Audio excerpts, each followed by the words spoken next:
Massachusetts. Alright, my name is Aaliyah. I'm from New Bedford, Mass. My name is Ezra Bazell. I'm from Brockton, Massachusetts. My name is Shalon Francis. I was born in Atlanta, Georgia. My name is Kat. I'm from Dartmouth. My name's Jocelyn. I'm from Inglewood. I feel like the biggest obstacle for myself was definitely just kind of like finding a belief in myself. I struggled a lot with just mental health and everything, and kind of just like having my self-confidence and just like day to day, just like looking myself in the mirror and just like having to be that person that's like, you want to know what, like if no one else has your back or so, at the end of the day, like you have your back.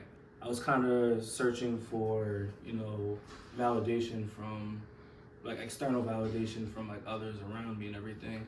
I got to a spot where I just like sat there and was just like, didn't know what my purpose was, didn't know why I was living, why I was like kind of just like where I was at and everything. But 19 years old, that's when I kind of just looked at it like, okay, like what do I like doing, and like, you know, what I do right now, am I doing it for other people, or am I doing it, you know, for my own, you know, excitement and such? Probably just knowing how to be myself, you know. I always wanted to like have friends and stuff like that, but I tried a little bit too hard to like cater to those people, for them to like me and stuff like that. But when I got out of high school, I got more into myself and what it means to be myself, so that's good. Biggest challenge would definitely be finances. Cause like, I know in high school they tell you like, oh, colleges want you to be there and they support you. They don't. So like, I remember seeing that bill for the first time and I was like, I really broke down, because I was like, I didn't want to call my dad saying that I owe $15K to the school. I'm the twin, so all the bills that we have is double. Biggest obstacle I went through, probably two. For college, it's just money. The answer is always money. If I had $3,600, or no, if I had like $100,000 right now, all my problems would be solved. For high school though, COVID was a big problem for me. I went to Boston Latin School, and that basically meant that I had to take Latin and Italian, or 2 foreign languages essentially. So a big problem I faced during the entirety of high school was just depression, really. There was a lot of times where I just needed to go to school. I think senior year, I had 38 absences and 90 tardies. And the only reason I passed is because COVID. That was really the only reason. If it was like a normal school year, I definitely would have failed out. I feel like one of the biggest obstacles I had to face going through high school and college was being able to advocate for myself in the academic setting. I struggle a lot with ADHD, and being able to advocate for myself and get the resources I needed was something that I wasn't really great at. But having Upward Bound at Keene really helped me with that. My advisor at Upward Bound really was able to help me find my voice and make sure that I put everything in place and that I had the safety net that I needed. And she's the reason that I'm still at Keene and still able to be a college student. She was able to reach out to professors, reach out to the dean of students, and help me get the necessary resources and supports I needed. One of my biggest obstacles throughout the entire time was definitely mental health, and that kind of led me to have multiple diagnoses. And so 1, getting like help for that, and 2, finding the right treatment, and 3, building a network of support around myself with my friends and family, especially coming from a culture where mental health is so stigmatized, was definitely a big obstacle for me. And definitely imposter syndrome in college. So it's gonna sound very cliche, but I do have it on my wrist actually right here. It is healing because it's got it about like a week or 2 ago, but it does say like love yourself. I kind of take that very dear to heart, just with especially where I'm at now. Let's just say I'm 23 now, bring it back to when I was 13. Around that time, if I can like really think about it, I was really struggling with like just becoming myself. I didn't really have a sense of who I was and everything. I was kind of living for those around me, as I mentioned earlier. I would look at myself in the mirror and everything. When I was like 13 or so, I was overweight, you know, kid or so. I'm 5'9" now, so that's like even a whole nother thing. Like even now in my head, I kind of like just look at social media's played like I feel like a negative role, and just kind of how I've looked at myself and tried to like just compare myself to everyone else. I would say choose the people I hang out with wisely, definitely, because again, I used to be a very big people pleaser, and especially in middle school, I had a lot of people take advantage of me, that's for sure. A lot of people do things to me that they probably shouldn't have, in the aspect of like spending too much time and energy on them when I should have been spending it on myself and my future.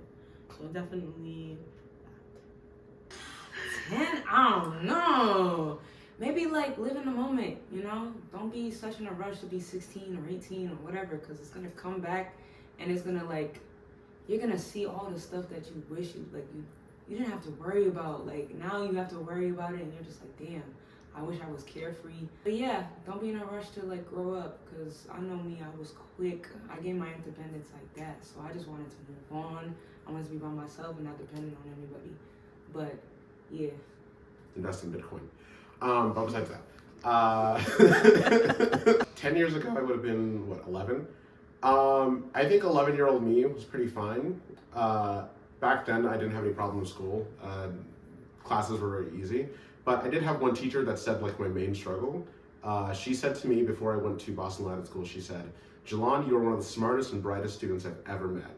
You are also the laziest individual I have ever met in my life. If I give you an assignment, you will do the bare minimum amount of work in order to get the assignment done. You actively do more work to do less work. It is wild." She said I was going to fail a grade in Boston Latin School, and she was correct. She's also my favorite teacher. I just stopped being lazy, honestly. If I had a second opportunity to tell myself that, I'd tell her to work a lot harder. The biggest advice I would give myself is it was never that serious. Life is not that serious. Like, live every day like it's your last, and just be okay with everything that's going on around you, and know that, like, yes, take the things you need to take seriously, but don't take everything so seriously. Like, don't be like holding your fist and being so anxious all the time. Just like let go and live, and whatever happens, happens, and know that it's meant to be. So 10 years ago, I was 13. I think 10 years ago, the biggest advice that I would give myself is honestly just kind of reminding myself that I belong and that I am worthy of success, and that all of the accomplishments that I have is due to my efforts and also due to those around me. The imposter syndrome very much started very early on because I did attend private school since I was 3. So all of my classmates got to start on their first day of school. And usually I never went to my first day of school or first couple of days because we were behind on tuition. And so all of this really made me feel uncomfortable and unsure of myself in all aspects of my identity. But I think now, kind of 10 years later, reflecting back on that, I just feel like for me, it's really important to validate my experiences while also recognizing that the sort of social disadvantages that I may have had really aren't disadvantages. It's just kind of due to a systemic system that we have. Build me to where I am today, and it really doesn't define me. My biggest advice I would say is just appreciate the little successes that you have and everything. And I say little just as in a way to tell you that there's going to be plenty of them. It doesn't lower any value of what that achievement that you've made is. It's still something to celebrate, whether you got to celebrate by yourself, whether you got a big family that celebrates with you. Like, still celebrate those achievements that you get, because it's important to remind yourself you've come a long way. It would be probably, don't think you have to follow the people you have had in your life, like before you were 18 all the time, because a lot can change from going to high school to college so quickly, and you might find yourself in a completely different area of what you want to do and where you want to be. And if you let the friends you have in this time influence what you're going to do in the future, that really can mess up what you want to do from the heart. You know what I mean? Like, don't let the past dictate your future, I would say. Take your time. Definitely, you do not need to figure. I know people say that all the time. If you know what you're doing, great. If you don't know what you're doing, that's even better. Like, there's going to be resources. You have to take the initiative. They're not going to come to you. You have to go and find it. Talk to your advisor. Reach out to somebody. Do your research. Like, don't be jumping into stuff just because people think that it's like famous or whatever. Like colleges, Ivy Leagues. None of that is really important. You got to do what fits you. Like, Don't be rushing either. Like, and especially, do not do what your parents want. Do what you want. You want to be making your money, be happy, and at the same time, put your mental first. Take it slow. Okay. Take it one step at a time. Plan it out. All right. Don't, like, especially if you have an advisor, like, get in contact with them as much as possible. I talk to my advisor a lot, and he basically cleared me through the entirety of the process. If I had any single question, I'd always go to him. I find if you have people, like, who are already on college that are, like, your seniors, hound them down. Like, never not be afraid to ask questions to anyone you see who you think can help you out. Like, information is the name of the game in being in college in the first year. Just knowing everything you can, every loophole, every trick, anything you can will give you an advantage in the long run. I feel like my biggest advice is don't listen to anybody when you're applying to college. Like, pick the college that you want. Like, do it for yourself. That's the most important thing, because if you want to go to college, go to college. If you want to go into the trades, go into the trades. But do whatever you're doing for you. Don't follow a significant other. Don't follow your friends. Like, follow your heart. And I know that sounds so corny to say, but follow your heart and know that it's okay to change your major. It's okay to transfer. It's okay to take a gap year. It's okay to do anything at this point. Like, you're not supposed to know what you want to do yet. So the best way that this was described to me is that, so you're 18, 19, so you're an adult when you turn 18, so you're one in adulthood.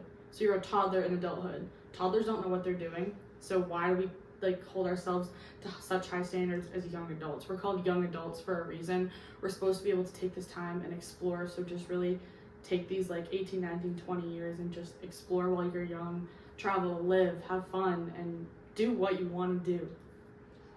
I think the biggest advice I would have is to, one, not be afraid to get out of your comfort zone. And the second piece of advice that I have is don't be afraid to ask questions. Festus was also best friends with Nelson Mandela. So just kind of knowing all these people and forming these connections to me is really important, and it's scary, but I've done it anyways. Because I kind of have to if I want to get to where I want to be. My name is Dave.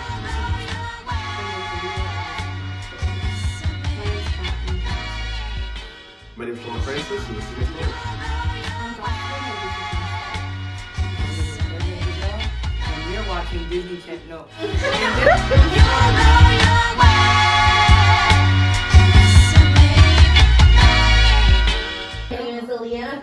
Hello, my name is Imagine. I hope it wasn't recorded. Yes. I'll grab everything and I'll put it back. Cut that. I got you. I got you. I got you. My name's John Cruz. I play football. Class of 2020. Okay. My name's Rebecca. Hi, sweet cheeks. My name's Honey. I'm from Georgia. little heart couldn't take it, so I'm so excited to meet the rest of the girls today. It's gonna be okay. I feel like I'm gonna find home no matter what. Hi, my name is Titi. Introduce yourself, where you're from, what school you go to, what's the biggest obstacle you have to go through throughout high school. I bet. Wrong person. No, damn, restart. Myself. That's deep as fuck. But that's a bar. Oh, that's a bar! Okay.